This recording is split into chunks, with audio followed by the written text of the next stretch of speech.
From Wall Street to Main Street to help small business owners have the same capital as corporate America and give them the same resources as a larger company.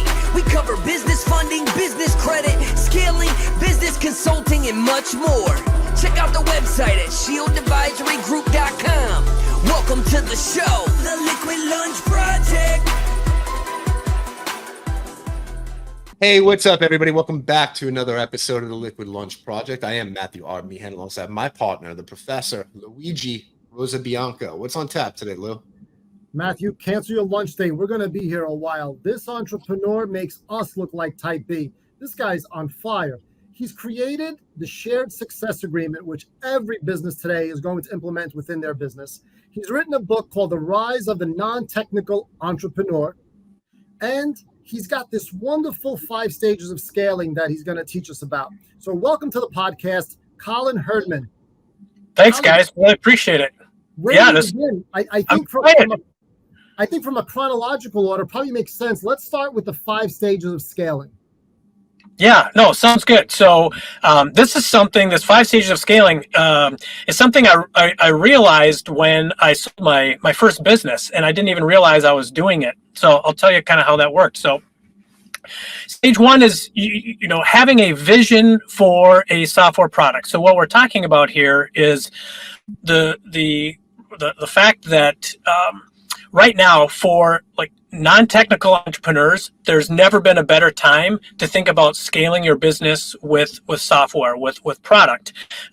With AI, with low-code, no-code tools and international talent, you can get quality, you can get speed and low cost, all proverbial 3 legs of the stool in developing software. Okay, and so what you want to think about when you are going through these 5 stages is, number 1, the entrepreneur, the founder, you need to have a vision for what it is that you want to create. Okay, you need to understand the pain points that your software will address, and you want to have a real narrow focus. You don't want to have a real wide focus. You want to go into it real narrow. Once you kind of have an idea of what that software product would be, you want to go to stage 2, which is build the MVP. Okay, this is where you're really creating a lightweight version. You're getting in front of your clients, you're getting in front of your team, and you're getting feedback on the product. Once you have that, and you're starting to see that you have users, your internal team and your customers are using the product, you go to stage 3, and this is where it starts to get exciting, where now you have something that you can differentiate against your competitors. You have something unique where you can go to your prospects and say, hey, we provide these products and services, but we also have this product that does these things, that enhances your experience, that reduces your cost, whatever those benefits are of why you've created this product. Now you can use that as a differentiator. And now you should be able to start seeing in stage 3 that you're closing more business because you have this unique software product. Then it gets to stage 4, which is for any entrepreneur, where you start to see a ton of value. If you can prove that your business is growing, that you're starting to scale because you have the software product, you've now really added a multiple to the value of your business. If an investor comes in, or someone that might want to acquire your business comes in, and they see that your business has this unique software product that is differentiated against competitors and is helping you close business, you've now added a multiple to the value of your company. A lot of entrepreneurs will stop after stage 4. But there is a stage 5, and that's where you really get to like an exponential scale. And that is, if you have fixed those pains within your business, most likely other businesses within your industry haven't done that, and they would benefit from using your software as well. And that's where you would start to sell your software as a service, a SaaS company, where now you're scaling, you're selling your software out into your industry, and now you're scaling on technology, not on people. And that's a whole nother level of profitability and a whole nother level of scale. So one thing I would tell a lot of the entrepreneurs, there's a article out there called Ladders of Wealth Creation. Just type that into Google and you'll get a real great understanding of how to move across these 4 ladders in creating more scalable and more profitable companies. The guy that invented ConvertKit, which is now I think $100 million SaaS company, wrote this article like 4 or 5 years ago. But Ladders of Wealth Creation, check that out. Yeah, I definitely will. ConvertKit's huge. They scale pretty fast, pretty well, right? Yep. Overall. So Yeah. you got in. So how did you get into the software space? Yeah. So it was really kind of just serendipity. So, yeah, a week after graduating from college, I started my first company. Yeah, with as Lou mentioned, kind of offline. Yeah, no marketing classes, no business classes, no accounting classes. Just kind of jumped into the fire. Grew that company and sold that after owning that for a little over a decade. And then in 2007 is when I started Monkey Island Ventures with Josh and Zach, and we've all known each other since we were about 5 years old. And Monkey Island is named after a park that we used to play at when we were kids. And just, yeah, serendipity that the three of us came into contact and ended up starting to build our own software products this would have been back in like 2007, 2008. And yeah, so we kind of learned, hard knocks growing software products, and none of us are technical, so we always hired developers to help us out. So we have quite a bit of experience using local developers, international developers, and so we built probably, close to 10 SaaS products, and always hired developers. And kind of toward the tail end of doing some of that, we wanted to start Cloudburst, which is our software development company, which is really tailored toward working with non-technical entrepreneurs. And that's really a value I think we have, is that we live that life. We know what it's like being a non-technical entrepreneur and wanting to build technology products. So, yeah. Colin, for the small business owner that's out there and is not technical, like myself. Yep. When you're taking on a project, walk us through the pitfalls and the pros of hiring a foreign team.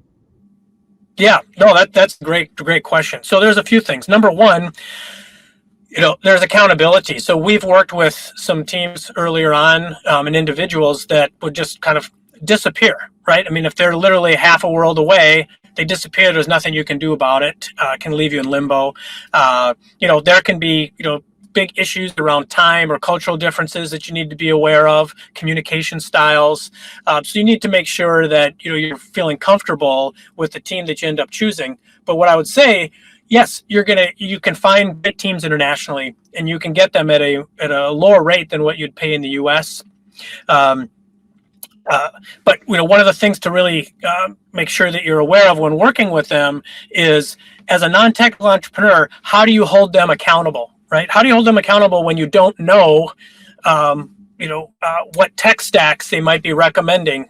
How do you know the code that they're putting out is any good?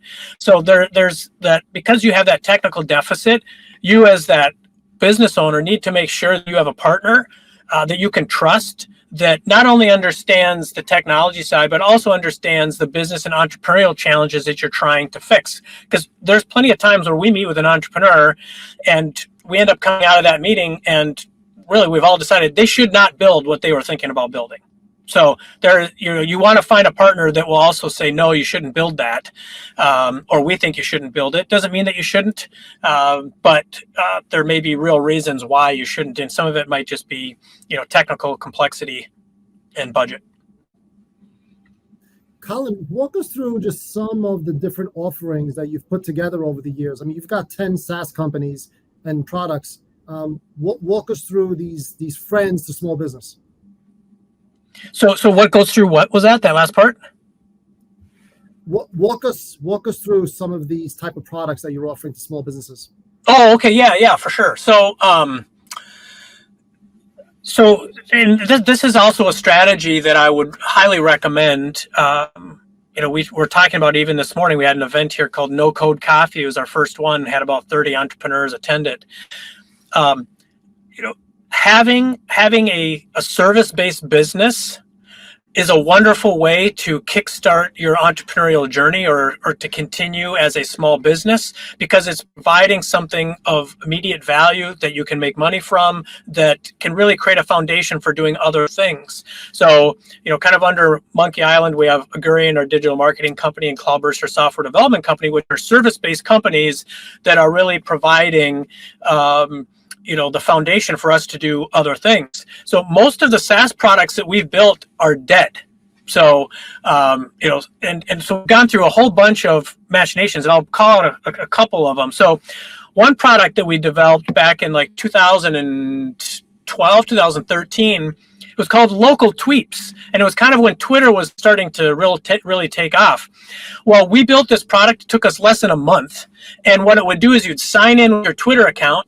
You would put in your zip code, and then a tweet would go out through your Twitter account saying, hey, I just signed up at Local Tweets at zip code 55410. You should sign up too. But what it would do is when you'd sign up, you could see other Twitter users in your zip code, your city, and your state. Well, it went viral, and we signed up over 30,000 users in 2 days, and we were a trending topic on Twitter. And I remember out on the East Coast, there was even a newscast that spent a few minutes showing our product and how you could meet other Twitter users around you. So that was a really fun experience, but we made no money at it. We didn't have a monetization model, but we had a bunch of users. So we ended up parlaying that into a product called SMB Tweet, where we would grow a Twitter audience from this algorithm that we generated for local retail businesses. So, like coffee shops and things like that. They want customer or followers on Twitter that could come in and actually just buy a coffee, right? So we grew that into, we were making probably, $200,000 in the first year on that product. And then we had to kill it, because Twitter was changing their terms of use, and they didn't want products like that were building out these audiences. So unfortunately, that was a hard lesson learned on building on top of Twitter. So that's one of them.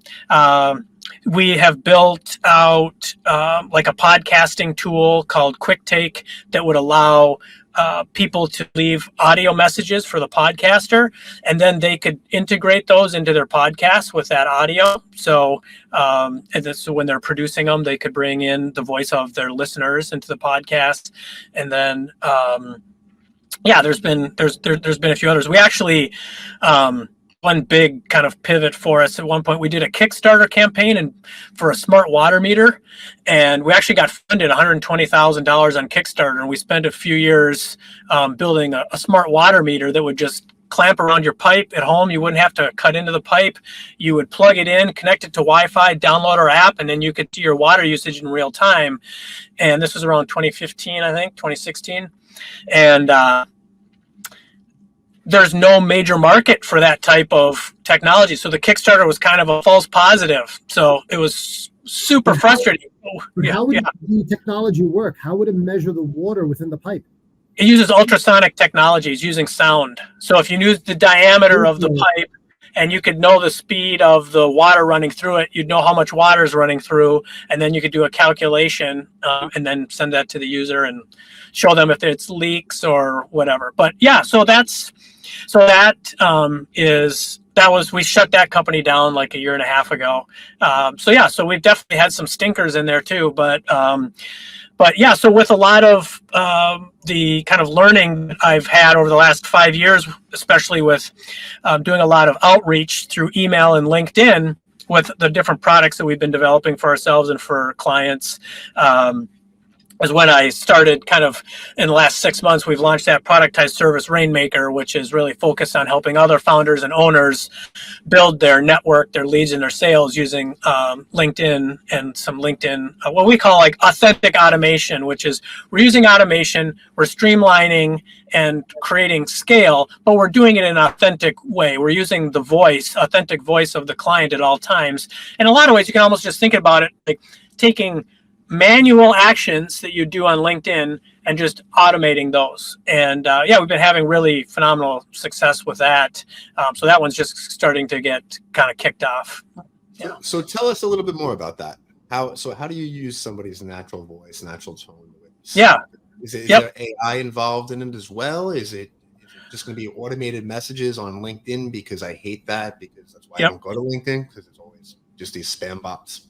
Right. That's exactly what you don't want. And so I can give an example of just different types of campaigns that I've run for myself or that I've run for clients. So one would be I'm doing a LinkedIn Live LinkedIn Live event once a week, and I'm targeting sometimes owners, founders. Other times I'm targeting fractionals, and other times I'm targeting salespeople.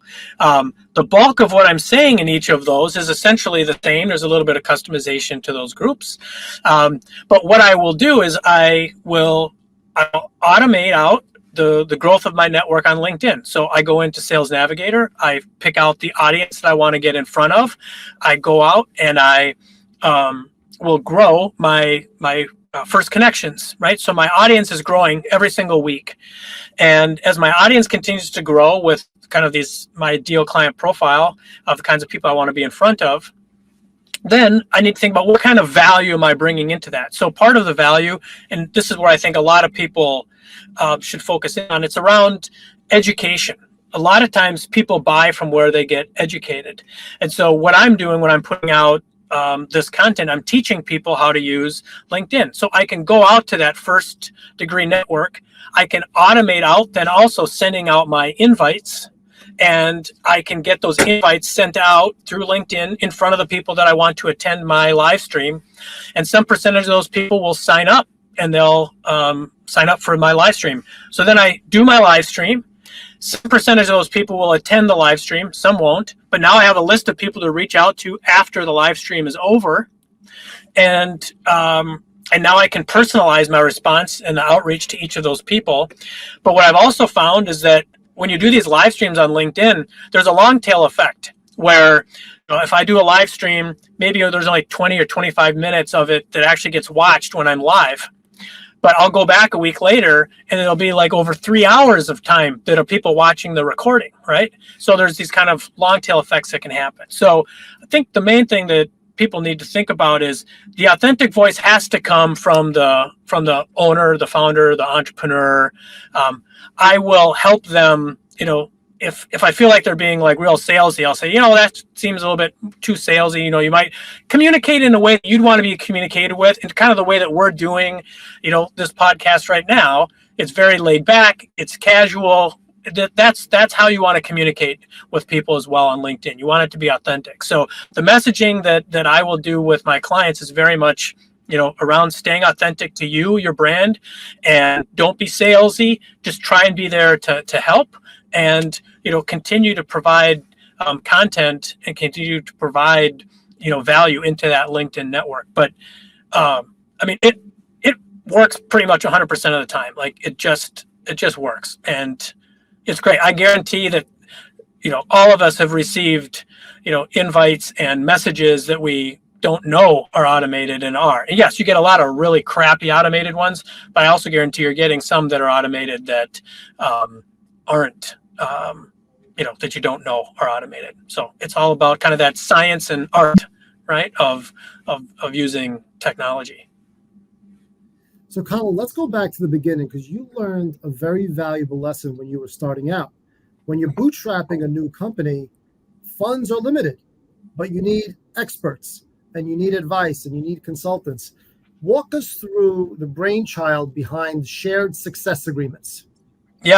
Yeah, so the brainchild really came from when we were building SMB Tweet, and there was a developer that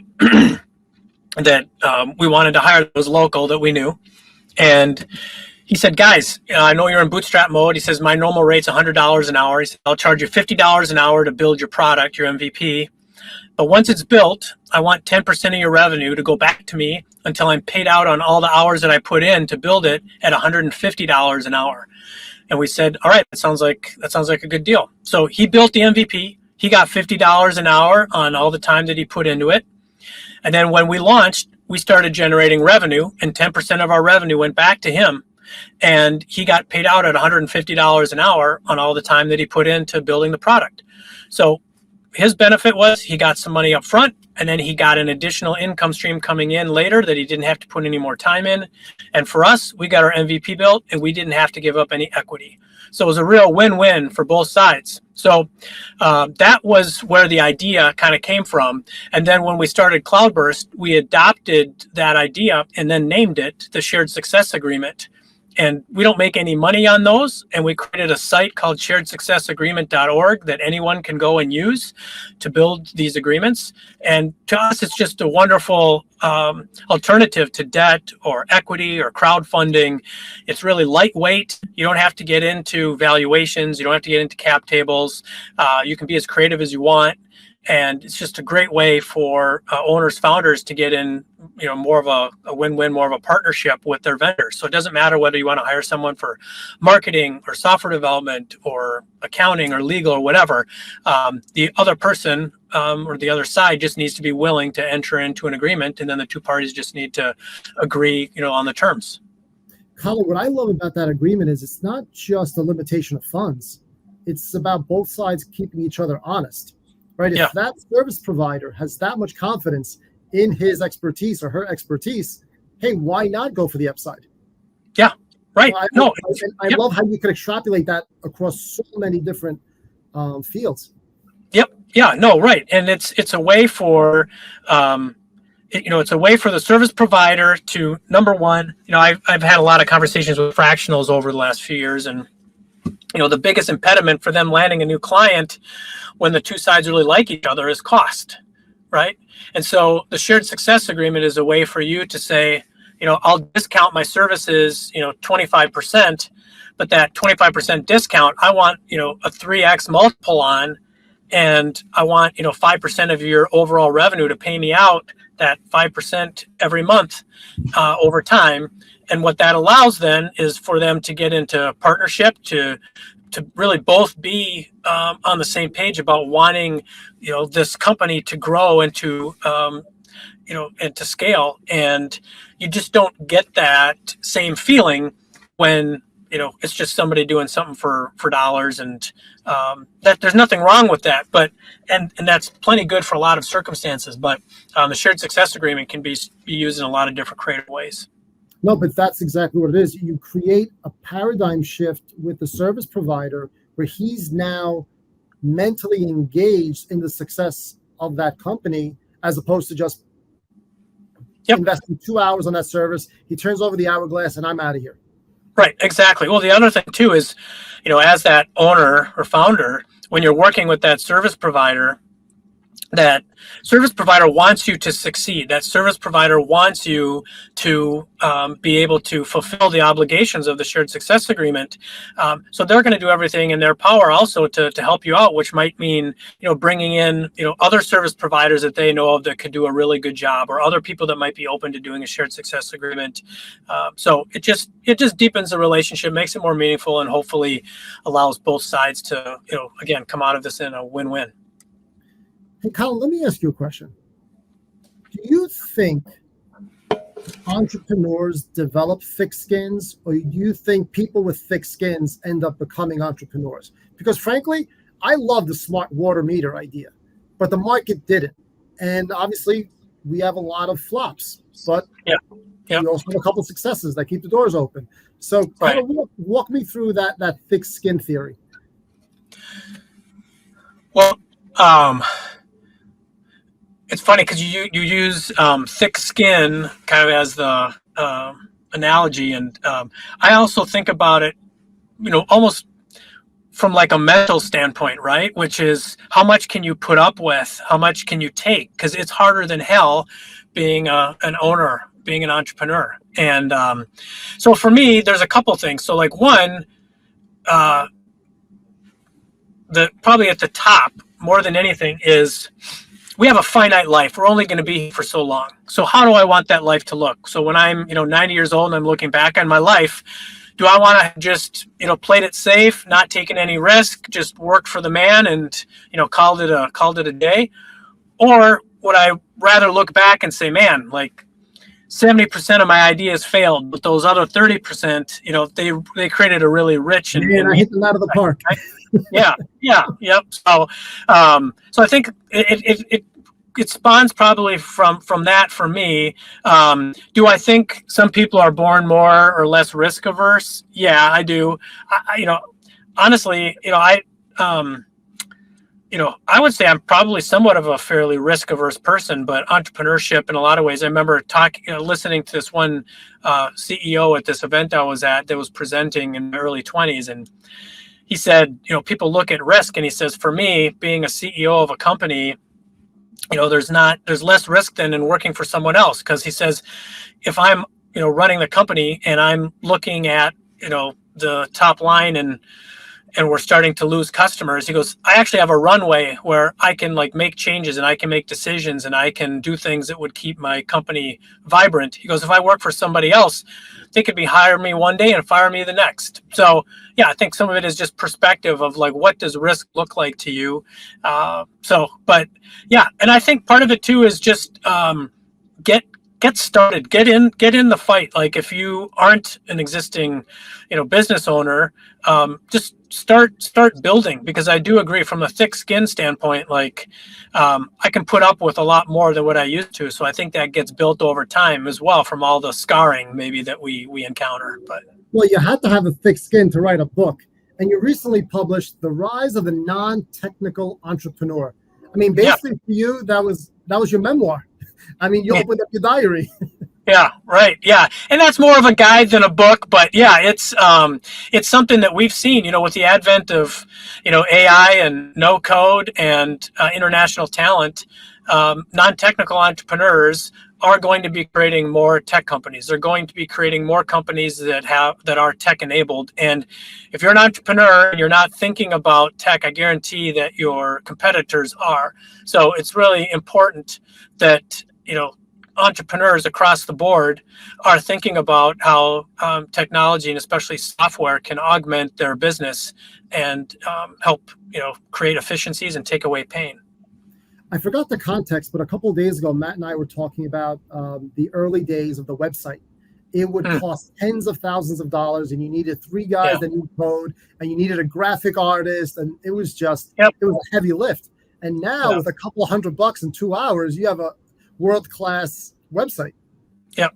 Yeah. No, there's all kinds of tools out there for doing it at different levels. And yeah, it kind of falls into that low code, no code bucket of allowing non-technical entrepreneurs to be able to build, product. Awesome. Colin, we want to be respectful of your time. Can you tell the audience where they can actually find you on the socials or get in touch with the company and Rainmaker as well? Yeah, for sure. So, for me personally, Colin Hirdman, Hirdman. I'm the only one on LinkedIn. So, love connecting with people on LinkedIn. If you want to learn more about Rainmaker, it's just rainmakergrows.com. Super simple pricing, and love working with entrepreneurs, owners, founders on that. And then, Cloudburst Studio, if you're ever thinking about building your own thing. Awesome. So, let me ask you this, because a lot of people in the audience have never actually built out a software before. They have always thought about it. What is a good budget to keep in mind to get something to at least MVP?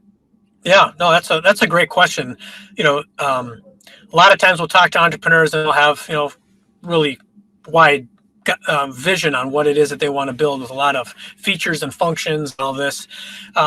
Normally, when we're done talking to them, it's a lot more focused and a lot more doable. I would say that depending on the product, you're probably looking minimum, 15, 20 grand to actually build something. But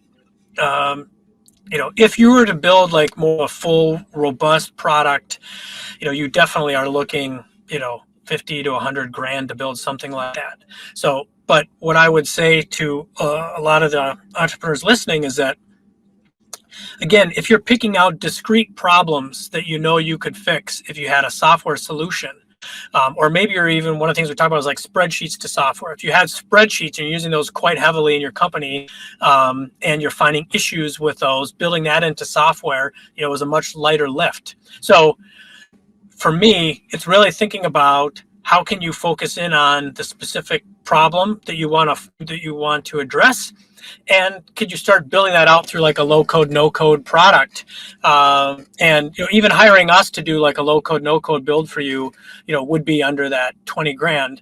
But you're generally going to run into some limitations when you use low code, no code products. So part of it is if you're using one product, you might have to bring in some other low code, no code products and have those things work together. But that's still very much more efficient than building, something from scratch with code. But then the other side of it is, using low code, no code, sometimes you'd still need to bring a developer on the back end to kind of close out that last 10 or 20% in order to make your product fully work. But yeah, if that kind of gives you a little bit of an idea of range and pricing, hopefully that helps. But yeah, I mean, again, you should be pushing for quality code, fast development, and low cost, and you should be able to get good bids and quotes along those lines, as long as you have your vision figured out. Colin, thank you so much for being here. We really appreciate it. Everybody, that's a wrap for the Liquid Lunch Project. We'll see you in the next episode. Thank you. Thank you for listening to the show. And make sure you subscribe, leave a review, and share it with a friend. We'll see you on the next episode of the Liquid Lunch Project.